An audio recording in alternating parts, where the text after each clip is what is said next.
مجھے آج تک یہ بات سمجھ میں نہیں آئی کہ یہ کھلم کھلا گھومنے والی عورتیں پردہ کرنے والی لڑکیوں کو اتنی عجیب نظروں سے کیوں دیکھتی ہیں۔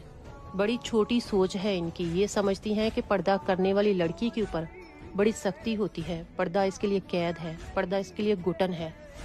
حالانکہ دیکھا جائے تو یہ خود کھلا منہ چھوڑ کر ہوا میں منہ مارتی ہیں، اور یہ تو بیوقوف عورتیں ہیں، کہتی ہیں ہم تو ماڈرن ہیں، ہم تو کبھی بھی پردہ نہ کریں، ہماری تو سانس بند ہوتی ہے۔ اور یہ جاہل یہ بھی کہتی ہیں کہ یہ جو بڑی بڑی چادریں اوڑھ کر رکھتی ہیں یہ پرانے خیالات کی لڑکیاں ہوتی ہیں۔ تو ان بہنوں کو ذرا میں یہ سمجھا دوں کہ پردہ اللہ تعالیٰ کی دی گئی توفیق ہوتی ہے، جو تم جیسی بیبیاں تو چاہتی نہیں ہیں کہ اللہ تعالیٰ ہمیں پردے کی توفیق دے، اللہ تعالیٰ ہمیں نیک ہدایت دے۔ اور یہ بڑے افسوس کی بات ہے کہ آپ اللہ تعالیٰ کے دین سے اور اللہ تعالیٰ کے حکم سے بہت زیادہ دور ہیں۔